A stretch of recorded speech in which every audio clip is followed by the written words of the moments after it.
Who am I? #Coloredness, must fall campaign. These tyrannical lies are only institutionalized oppression, dispossession, and alienation attempts of the land, exploiting natural resources, freedom, and property rights of the Aboriginals of South Africa. Allow us to inform you of how the colonial victors of the spoils of war that governed here before, and how the National Party-led apartheid government, as well as the current ANC-led nationalist government, are applying the same strategies and tactics as the colonial victors, decades apart to alienate and expropriate the land of the Aboriginals declared colored, in the Constitution of South Africa. The Aboriginal people of South Africa was declared colored by the apartheid government, with Act 30 of 1950. The same Population Register Act is clear on whites as colonists and who they are, but makes no mention of Nguni and other African tribes from North, East, and West Africa who settled and colonized here, as landowners. The only reference to black is one of being a token of native identity, in the Population Register Act 30 of 1950. South African native is the term of reference for Nguni, and other African tribes that migrated to our land from North, East, and West Africa, and formed the Zulu and Xhosa nations amongst others, to then settle here. This shortened translates to San, meaning South African native, not Bushman neither Khoisan. Native tribalist and political leaders want to make you believe that this is correct. There are no references made, or available for Khoi and or Khoisan before or after the 1950 Population Register Act. The credit for coining the Khoisan identity goes to German National Schulz, who for the first time published his thesis in 1928 where the term Khoisan originated. The British decolonized South Africa in 3 stages starting in 1945 and finalizing in 1968. As part of the decolonization process, the British negotiations forced the nationalist Broederbond of the South African Union to sign a treaty that puts all the South African Aboriginal declared colored persons' communal land, as well as the Crown lands as it was referenced, in a trust.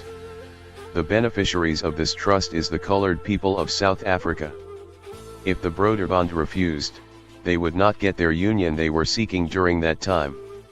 This trust land, together with its resources, assets, and funds was legally secured and became known as the Colored Persons Communal Reserves Trust Land Act 3 of 1961, in the South African Constitution. The British understood the inhumane intentions and the dispossessive actions of the nationalist Broederbond, much better than the colored people did. That is the reason why they put our land and resource wealth in a trust. In fact, the trust, and its contents was well hidden away from the colored people with great efforts, elaborate laws, and genocide by the apartheid government. The same is happening today, with the current ANC-led nationalist government. They want you to denounce the identity token colored, because it is the reference to your trust land, resources, trust funds, property rights, and freedom.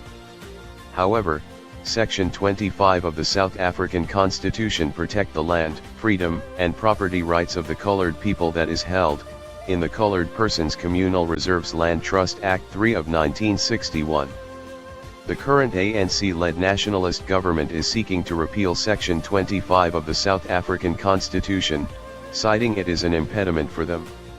Impediment means hindrance, hurdle, or obstacle. The South African colored people has become a hindrance, hurdle, or obstacle to the ANC-led government. We can never allow this act to be repealed and have our land alienated with draconian and dispossessive illegal laws and land reform policies. The international human rights and trade communities has already declared the current ANC-led government land reform bill as illegal. Both the National Party-led apartheid government as well as the ANC-led nationalist government embarked on vicious campaigns for colored people to denounce the colored identity token using unconstitutional and illegal laws. How do they do this? The current ANC-led government has created tokens of identity in the form of Xhosa, Zulu, and Khoisan with traditional leadership acts that governs them. Their qualifying criteria is to self-determine they are black, or black African in particular. This qualification to be black has been carried over into an array of policies with the most notable the employment policy based on race. If you do not self-identify as black, you do not get the job. The current ANC-led government call the policy the Employment Equity Act, also known as the Broad-Based Black Economic Empowerment Laws, or BBEE, that mirrors the National Party-led apartheid government whites-only policies. Based on this, tribal nations, tribal houses and political movements, together with their unconstitutional and illegal bills, policies, and laws, launched the project Coloredness Must Fall, I Am Not a Colored and Who Am I? This was done initially by tribalist-aligned political movements and Khoisans for financial and political gain. Now, using politics and the mainstream state-funded media, the current ANC-led government has personally stepped into the ring with their National Council of Provinces, or the NCOP, demonizing the term colored and calling for its abolishment. They are not honest with the colored people that by doing this, they want coloreds to denounce the referenced identity to their trust land with all the benefits.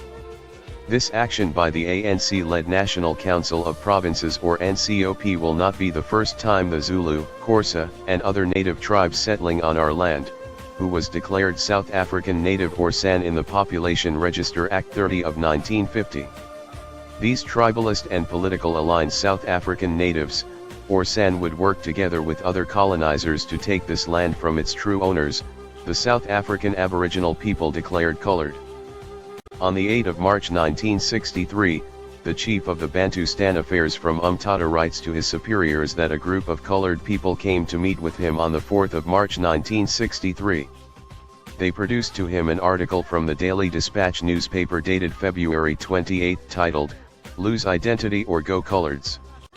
He explains further that he does not know what to do with the colored people, especially those who owned land and possessions. This comes after the collaboration between the apartheid government and tribalist South African natives. The coloreds lost all their land and belongings in the Transkei, same as all decolonized South African territories. Today these colored people from the Transkei region are still displaced across South Africa, and passionately known as the Transkeiers, displaced as far as Bishop Lavis in Cape Town. This is but one example that illustrates the long and brutal legislative strategies and tactics the nationalist apartheid government, together with the current ANC-led nationalist government, has been waging, to dispossess the South African Aboriginal people, declared colored, of their freedoms, land, and resource wealth. There are many, many more. We trust that through this brief introductory, everyone here now has some understanding that the Colored Must Fall campaign, as well as the repeal of Section 25 of the South African Constitution, are government and tribalist-driven campaigns to alienate you, the rightful owners of this land, from your property rights and freedoms. We will stop them. Keep an eye out for our other factual and informative videos. Share this video far and wide and join us for our 1 Million Man March, on the 30th of November 2022 at 11 a.m., on the Grand Parade in Cape Town.